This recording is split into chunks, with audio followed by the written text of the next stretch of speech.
Je suis Christine Métivier, je suis la directrice générale des Papillons Blancs d'Entre-Saône-et-Loire, qui est une organisation associative, militante, qui accueille environ 1000 personnes par an, qui accompagne 1000 personnes par an et qui est une organisation qui emploie plus de 400 salariés. Les Papillons Blancs d'Entre-Saône-et-Loire rayonnent sur le territoire du Charlot et Brionnais, là où on se trouve aujourd'hui, et également sur le bassin minier, puisque en 2018, nous avons fusionné avec les Papillons Blancs du bassin minier, ce qui nous donne aujourd'hui une offre de services qui est déployée sur une grande partie du département.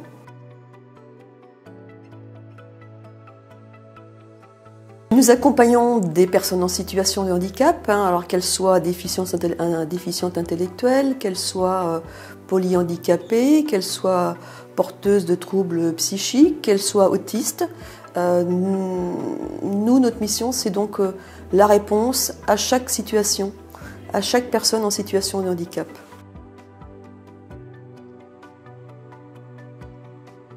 Et on est organisé par secteur d'activité, par pôle d'activité, un pôle enfance, un pôle travail, un pôle hébergement, un pôle service et un pôle gestion et développement, ce qu'on appelle communément un siège. Et on y trouve toutes les fonctions support qui sont nécessaires pour faire fonctionner une association au bénéfice des pôles d'activité. L'idée, c'est de domicilier chacune des personnes qu'on accompagne. L'idée de la domiciliation, elle est vraiment extrêmement importante, et d'ancrer aussi ces personnes dans un statut de citoyen, quelle que soit effectivement leur capacité cognitive, mais l'important et l'éthique associative, c'est d'ancrer ces personnes dans une dimension où on serait là pour répondre à leurs besoins et adapter notre réponse. Sur le foyer d'accueil médicalisé, donc on a les métiers plus en lien avec l'éducatif, accompagnant éducatif et social, donc qui sont vraiment dans l'accompagnement de la personne, donc tout ce qui est accompagnement aux soins de nursing, l'aide au repas, l'accompagnement aux activités, aux rendez-vous médicaux par exemple. On a aussi des éducateurs spécialisés. En plus de toutes ces missions d'accompagnement, ils ont des missions dans la coordination de l'unité.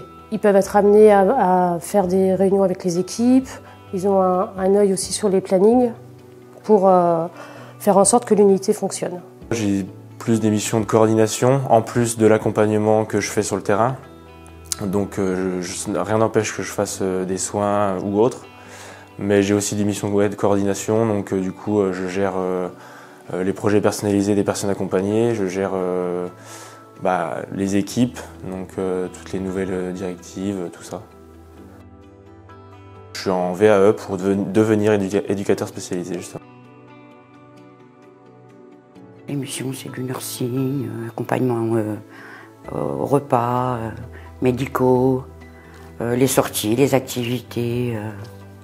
Donc au niveau des équipes soignantes, donc on a des aides-soignantes qui sont aussi dans l'accompagnement du quotidien, mais qui ont un œil un peu plus particulier sur tout ce qui est soins, qui vont alerter l'infirmière si elle voit des rougeurs, des choses comme ça au niveau des résidents, et qui seront un peu plus à même d'alerter aussi ou d'organiser des rendez-vous médicaux.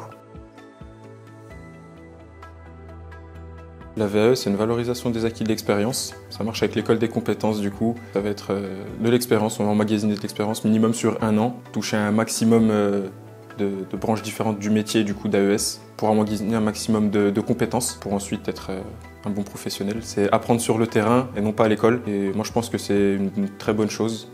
Apprendre sur le terrain, c'est le meilleur endroit pour. Alors l'école des compétences, c'est voilà, alors je dirais c'est pas un concept, c'est une véritable action qu'on a menée. Alors comment on a eu cette idée?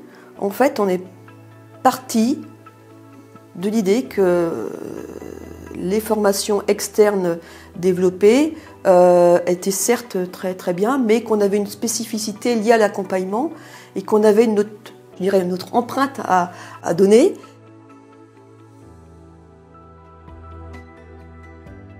En 3 mots, c'est l'innovation. Ce qu'on fait aujourd'hui, c'est de l'innovation. de travailler avec vous, de donner envie aux jeunes et aux moins jeunes de nous rejoindre. C'est le respect. C'est le respect.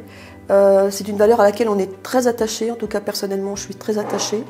Respecter chacun dans sa différence. C'est un peu la question, on est tous les mêmes, mais parfois pas pareils. C'est la confiance. C'est d'ailleurs 3 valeurs qui sont portées dans notre projet associatif 2020-2024. Empathie, respect de la personne. Une chose hyper importante pour nous, c'est l'expression de la citoyenneté. C'est quelque chose d'extrêmement important pour nous. Je dirais le cœur sur la main, la patience. On passe des bons moments, du coup je dirais l'humour. On rigole beaucoup, que ce soit avec les résidents, que ce soit avec l'équipe. Fondamentalement, d'accueillir des jeunes, c'est des jeunes du territoire et d'ailleurs, de donner envie, et ça, on a une véritable, je dirais, un véritable, alors c'est pas espoir, mais en tout cas une véritable envie d'accueillir ces jeunes et de les accompagner sur une montée en compétences.